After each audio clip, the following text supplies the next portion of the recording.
수행자는 주의하십시오. 보리심 이 세 글자가 당신 수행의 성패를 결정하지만 많은 사람이 그 진리를 오해하고 있습니다. 보리심 세 글자, 수행자는 과연 얼마나 이해하고 있을까?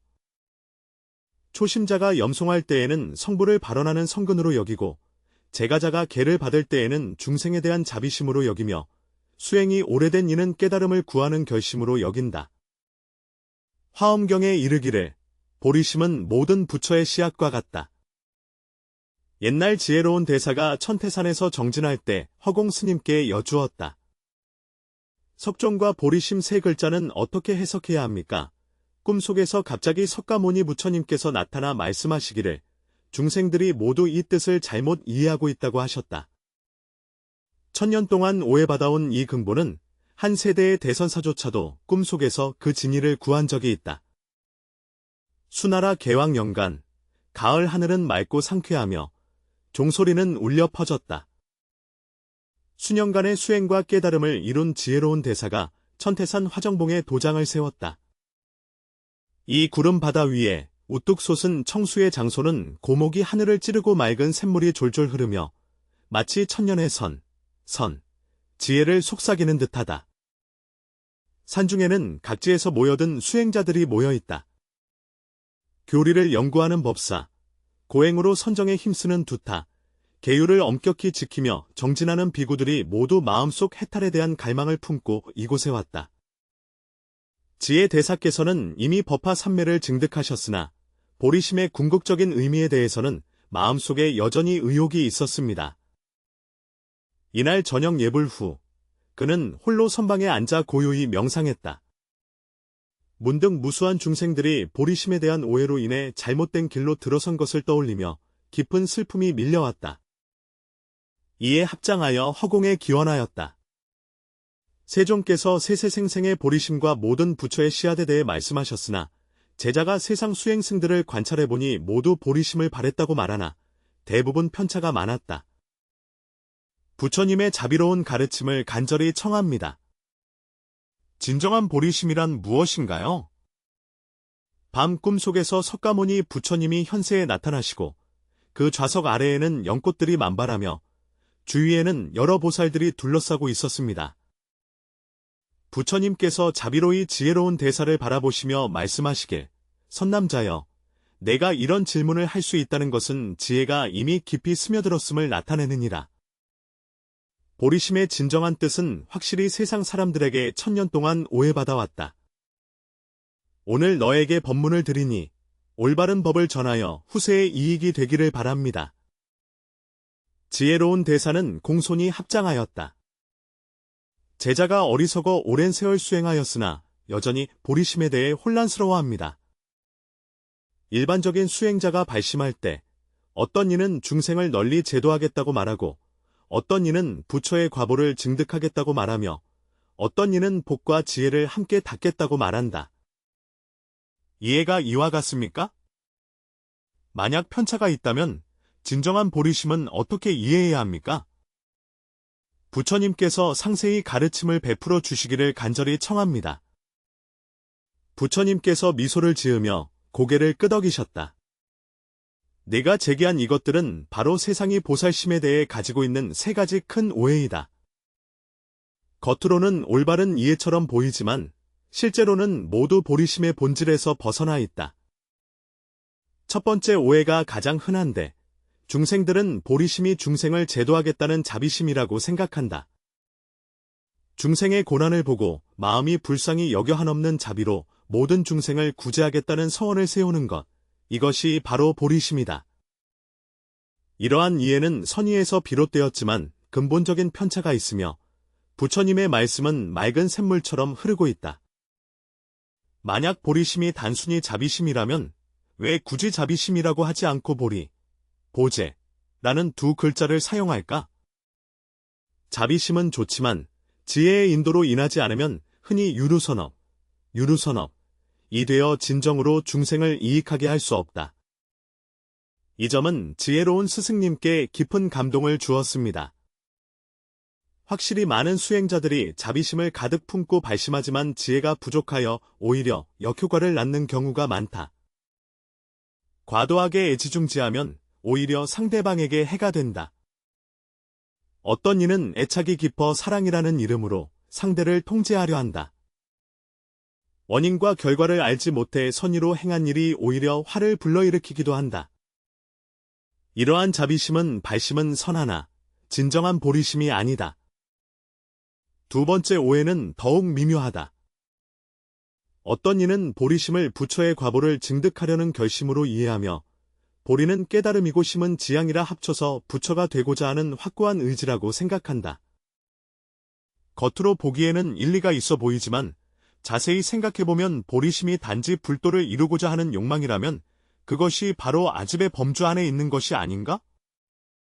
진정한 보리심이 어떻게 내가 부처가 되고자 하는 아집에 기초할 수 있겠는가? 부처님의 이 물음은 문제의 핵심을 정확히 찌른 것이다. 많은 수행자들이 발심할 때 자주 말하길, 나는 부처가 되고 싶다. 나는 최고의 보리를 증득하고 싶다고 한다. 이러한 표현은 겉보기에는 특별해 보이지만 실제로는 깊은 아집을 드러내고 있다. 그 중에 강한 내가 주도하고 있다는 의식과 무언가를 얻고자 하는 집착심이 있으니 진정한 보리심이 어찌 나집과 탐착의 기초 위에 세워질 수 있겠는가? 이러한 발심은 본질적으로 여전히 세속적인 욕망일 뿐이며 다만 목표가 부처의 열매로 바뀌었을 뿐이다. 세 번째 오해는 가장 어리석으며 어떤 이들은 보리심을 복덕과 지혜를 동시에 닦는 균형 잡힌 마음가짐으로 여기는데 복덕과 지혜를 함께 중시하는 것이 바로 보리심이라고 생각한다. 이러한 이해는 보리심을 수행의 방법으로 여기고 수행의 본질로 여기지 않는 것이다. 복회상수는 물론 중요하지만 그것은 보리심을 성취하기 위한 보조 원천일 뿐 보리심 그 자체는 아니다. 붓다의 어조가 엄숙해지면서 말하였다. 방법을 목표로 삼는다면 이는 본말이 전도되는 것이 아니겠는가? 이러한 이해가 모두 편차가 있다면 진정한 보리심은 무엇인가? 붓다는 이 수행의 근본 비밀을 밝히기 시작하였다. 보리심의 참된 뜻을 이해하려면 먼저 보리가 무엇인지 알아야 합니다. 보리는 얻을 수 있는 어떤 것이 아니라 도달할 수 있는 경지가 아니라 모든 중생이 본래 지닌 깨달음의 성품이다. 이 각성성은 생겨나지도 멸하지도 않으며 더럽지도 깨끗하지도 않고 늘어나지도 줄어들지도 않는다. 그것은 닦아서 얻어지는 것이 아니라 원래부터 존재하는 것이다. 이 시작은 마치 진리의 깨달음처럼 본래 보리는 얻는 것이 아니라 발견하는 것임을 알게 해준다. 그는 먼 미래에 있는 것이 아니라 바로 현재의 마음속에 있다. 이러한 이해는 전통적인 수행관념을 완전히 뒤집어 놓았다. 보리, 보제는 본래부터 존재하는 깨달음의 성품인데 그렇다면 보리심, 보제심은 무엇일까? 부처님께서는 계속해서 가르치셨다. 보리심은 이 본래 깨달음의 성품이 자연스럽게 드러난 것이다. 마음이 본래 지닌 깨달음의 성품과 상응할 때 자연스럽게 조건 없는 큰 자비와 동체 대비가 일어난다. 이러한 자비는 감정도 감동도 아니며 깨달음의 본성에서 자연스럽게 드러나는 것이다. 여기에는 중요한 비밀이 숨겨져 있다. 진정한 보리심은 일으키는 것이 아니라 드러나는 것이다. 마음이 점점 맑아지고 본성에 가까워질 때 보리심은 자연스럽게 드러나게 된다. 태양은 본래 빛나는 존재이니 먹구름이 걷히면 빛은 자연히 드러난다. 세상 사람들은 항상 보리심이 일어나야 하고 길러야 하며 닦아내야 한다고 생각한다. 모른다고 말하는 것은 보리심은 본래 갖추어져 있는 것이며 자연스러운 것이고 만들어 낼 필요가 없는 것이다. 부처님의 말씀은 천둥소리처럼 귀에 울려 퍼진다. 당신이 더 이상 중생을 제도하겠다는 생각을 갖지 않을 때 진정한 중생 제도가 자연스럽게 일어난다. 당신이 더 이상 부처가 되고자 하는 욕망이 없을 때 부처가 될 조건이 자연스럽게 갖추어진다. 이것이 바로 보리심의 첫 번째 의미입니다. 이러한 해석은 충격적이지만 동시에 지혜로운 스승에게 새로운 의문을 불러일으켰다. 세존이시여, 보리심이 본래 갖추어져 있는데 왜 우리가 그것을 느낄 수 없습니까? 왜 아직도 수행이 필요한가? 부처님께서 자비롭게 대답하시기를, 물은 본래 촉촉하지만 얼음이 되면 흐르는 성질을 잃어버린 것처럼 보인다고 하셨다. 얼음은 본질적으로 여전히 물일 뿐, 단지 형태만 변한 것이다. 중생의 보리심도 이와 같아 본래부터 있었으나 무명과 번뇌에 얼어붙어 가려져 있을 뿐이다. 수행의 과정은 이 얼음층들을 녹이는 과정이다. 이 비유는 수행의 진정한 의미를 생생하게 설명해 줍니다. 우리가 얻으려는 것이 아니라 버리려는 것이다. 보살이 되려는 것이 아니라 보살이 아닌 것들을 제거하려는 것이다. 모든 장애가 제거되면 본래의 보리심이 자연스럽게 드러난다. 그렇다면 어떻게 하면 보리심이 나타날 수 있을까요? 지자 대사가 계속해서 물었습니다. 핵심은 무아에 있으며 부처님께서는 참된 보리심은 반드시 무아의 토대 위에 세워져야 한다고 설하셨습니다. 내 개념이 완전히 사라질 때 보리심은 자연히 나타난다. 왜냐하면 보리심의 본질은 무아의 마음이기 때문이다. 이것은 놀라운 발견이다. 보리심은 내가 내는 마음이 아니라 무아일 때 나타나는 마음이다. 내가 사라질 때 중생과 자신의 경계가 사라지고 자와 타의 구별이 사라지며 건네고 건네받는 개념 또한 사라진다. 이러한 분별이 없는 상태에서는 자연스럽게 모든 중생에 대해 무조건적인 자비심이 일어난다. 세상 사람들은 마음을 낼 때 항상 나중생을 제도하겠다고 말하지만 이 나라는 마음 자체가 바로 장애라는 것을 알지 못한다.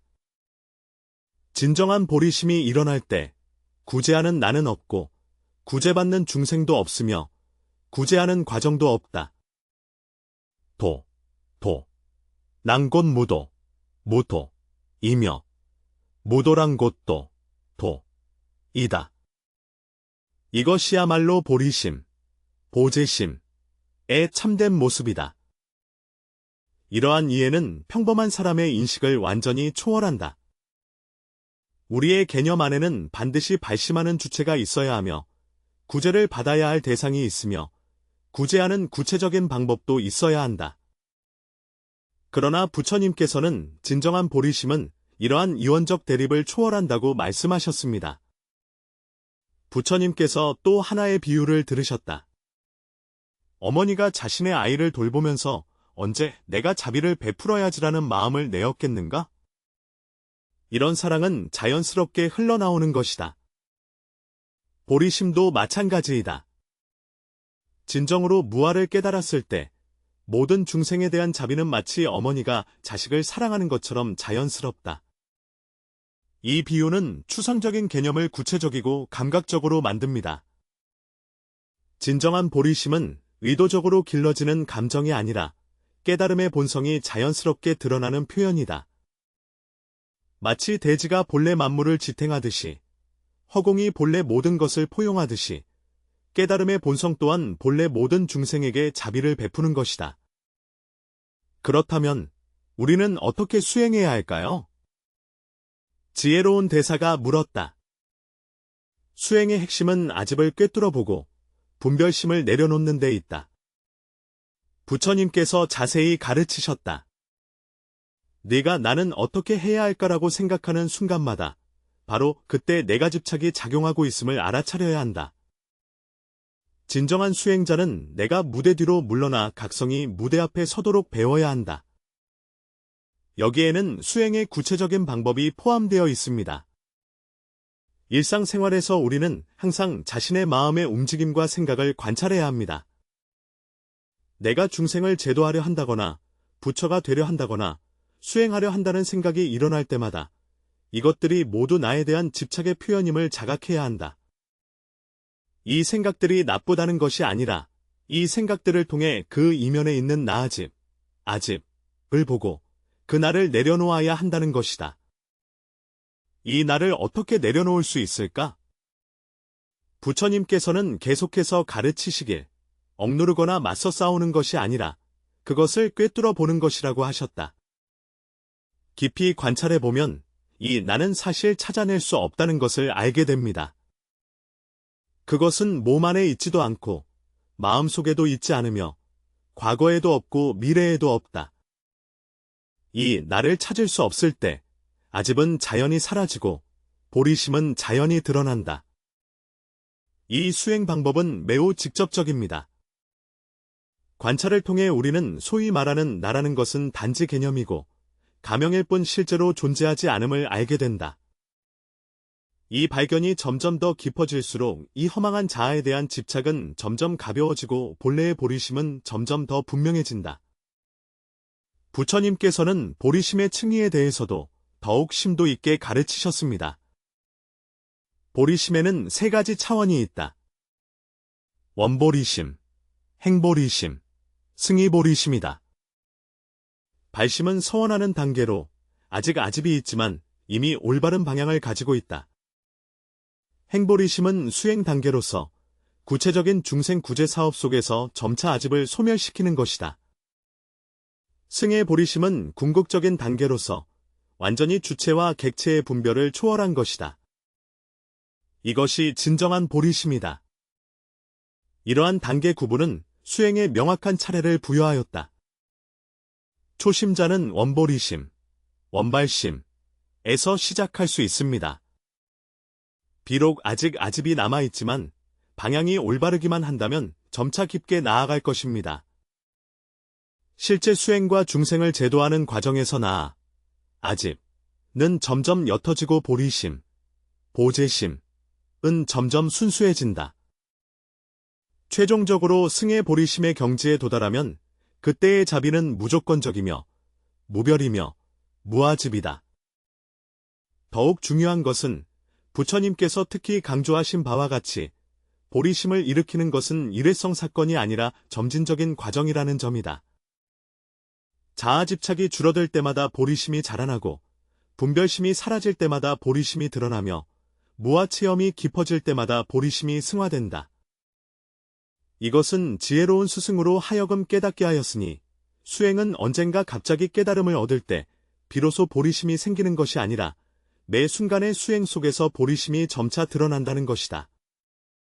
매번 시주할 때 잃는 자, 받는 자, 잃은 물건의 구별을 잇고 매번 개를 지킬 때 지킬 수 없음과 지키는 것에 대립이 없으며 매번 인욕할 때 인내하는 자와 모욕하는 자의 이원성을 초월하는 것은 모두 보리심이 작용하는 것이다. 부처님께서는 계속해서 보리심의 특징을 설하셨다. 진정한 보리심에는 네 가지 특징이 있다. 연연함 없으면서 자비를 베풀고 가 없으면서 슬퍼하며 의지할 바 없으면서 원을 세우고 덕이 없으면서 행한다. 인연이 없으면서도 자비를 베푸는 것은 어떠한 조건도 없이 중생에게 자애를 베푸는 것이다. 무아로 인해 슬퍼하는 것은 슬퍼할 만한 가 없기 때문입니다. 무력하지만 서원함은 서원한 바에 집착하지 않는 것이다. 덕이 없으면서 행하는 것은 어떤 보답도 구하지 않는 행위이다. 이 네 가지 특징은 보리심의 궁극적인 모습을 완벽하게 묘사한다. 그것은 감정의 충동도, 의지의 고집도, 이상에 대한 추구도 아니며 오히려 깨달음의 본성이 자연스럽게 드러나는 것이다. 그것은 무조건적이고 무아집이며 집착이 없고 구하는 바 없으며 순수하고 자연스럽다. 실제 수행에서 이러한 보리심을 어떻게 길러야 합니까? 부처님께서는 구체적인 지침을 주셨다. 일상생활에서 자신의 동기를 관찰하는 법을 배워야 한다. 남을 도울 때마다 내가 돕고 있다는 생각이 있는지 스스로 점검하라. 수행할 때마다 내가 수행하고 있다는 집착이 있는지 자각하라. 발언할 때마다 내가 무엇을 얻고자 하는 탐욕이 있는지 살펴보라. 이러한 자기인식 수행 방법은 우리로 하여금 점차 아집을 줄이고 동기를 정화하는 데 도움을 줄 수 있습니다. 처음에는 어려울 수 있습니다. 습기가 너무 강하다는 것을 알기 때문입니다. 그러나 꾸준히 연습하면 점점 더 예민해지고 자연스러워질 것입니다. 또 하나 중요한 수행 방법이 있는데 부처님께서 덧붙이시길 그것은 자기와 타인을 서로 바꾸어 관상하는 것이다. 당신이 기쁨을 만날 때 모든 중생들이 이 기쁨을 함께 누리기를 바랍니다. 당신이 고통을 만날 때 모든 중생의 고통을 당신이 대신 짊어지길 바랍니다. 이러한 관상을 통해 점차 자아와 타자의 경계를 허물고 동체 대비의 보리심을 키울 수 있다. 이 수행 방법은 우리의 이기적인 마음을 직접적으로 치유합니다. 평소 우리는 모두 자신이 행복하기를 바라며 다른 사람의 고통은 나와 무관하다고 생각합니다. 그러나 자타교환의 관상을 통해 이기적인 마음가짐을 점차 변화시키고 이타적인 자비심을 길러나갈 수 있다. 부처님께서 마지막으로 정리하신 바, 보리심은 수행의 근본이며 성불의 씨앗입니다. 보리심이 없으면 모든 수행은 단지 인간과 천상의 복보에 불과하다. 보리심을 일으키면 모든 행위가 부처가 되기 위한 자양분이 된다. 그러나 반드시 기억해야 할 것은 진정한 보리심은 새롭게 일어나는 것이 아니라 본래부터 있는 것이며 수행에서 만들어지는 것이 아니라 드러나는 것이며 나라는 마음이 아니라 나 없는 마음이라는 점이다. 이 말씀을 들은 지혜로운 대사는 문득 깨달음을 얻었다. 그동안 보리심에 대한 이해가 모두 편향되어 있었으며 참된 보리심이 이렇게 깊고 자연스러운 것임을 알게 되었다. 꿈에서 깨어난 후 그는 이 소중한 가르침을 기록하여 제자들에게 전하였다. 이후로 천태산의 수행자들은 보리심에 대해 완전히 새로운 인식을 갖게 되었다. 그들은 더 이상 의도적으로 보리심을 바라지 않고 무아를 관찰함으로써 보리심을 드러내며 내가 중생을 제도하겠다는 생각에 집착하지 않고 무아의 상태에서 자연스럽게 중생을 이롭게 하며 보리심을 감정이나 의지로 여기지 않고 그것이 깨달음의 본질적 현현임을 인식한다. 이러한 이해는 그들의 수행 방식을 완전히 변화시켰다. 수행이 더욱 자연스럽고 더욱 순수하며 더욱 효과적으로 됩니다. 그들은 더 이상 유로한 마음으로 무로한 법을 닦는 것이 아니라 각성 본성 자체로 수행하고 있다. 이러한 수행은 매 걸음마다 해탈이며 매 순간이 부처님이 되는 순간입니다. 오늘날 우리가 보리심에 대해 이야기할 때 여전히 옛날의 오해에 빠져 있는가? 여전히 나의 집착심으로 보리심을 바라는가? 여전히 보리심을 얻을 수 있는 어떤 것으로 여기고 있는가? 이러한 문제들은 단순한 이론적 이해에 관한 것이 아니라 우리 수행의 근본 방향과도 깊이 관련되어 있다. 진정한 보리심 수행은 나집, 아집을 관찰하는 것에서 시작된다. 내가 어떻게 해야 할지를 생각할 때마다 이 나가 도대체 어디에 있는지를 깊이 관찰해야 한다. 그가 이 나를 찾지 못할 때 보리심이 바로 그 순간 드러났다. 이러한 현현은 갑작스러운 신비로운 체험이 아니라 마치 물이 바다로 돌아가는 것과 같은 자연스러운 회귀이다. 보리심의 수행도 일상생활에서부터 시작된다. 사람들과 교류할 때 내가 그를 돕고 있다는 생각을 잊고 그저 자연스러운 사랑을 베풀도록 노력하라.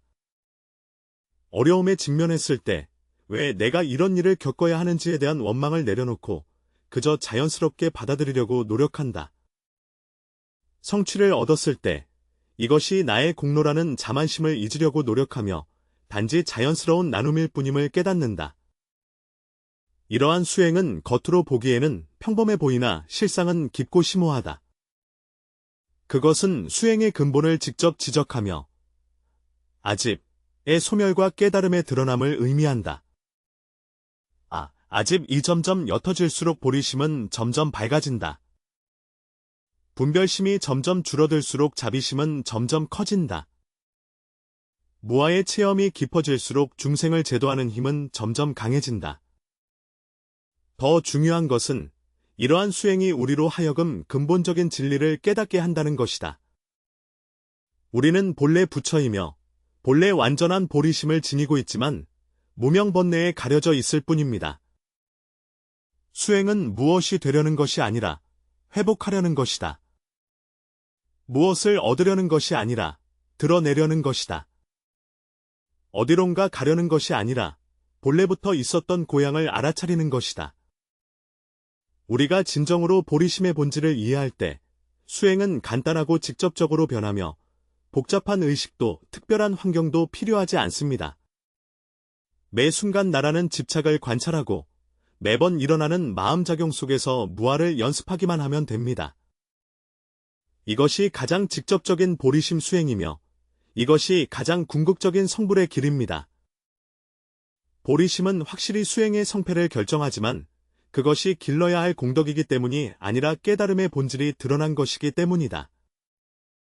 우리가 그것의 진위를 더 이상 오해하지 않고 나의 지성으로 수행하지 않으며 대신 깨달음의 본래 성품으로 돌아갈 때 수행은 마치 물을 마시고 바다로 돌아가는 것처럼 자연스럽고 필연적으로 성공하게 된다. 이것이 바로 보리심의 진리이며 이것이 수행의 비밀이고 이것이 부처가 되는 핵심입니다. 1000년 동안 쌓인 오해가 걷히면 진리의 빛이 우리의 마음을 비추어 궁극적인 해탈과 완전한 깨달음으로 인도할 것이다.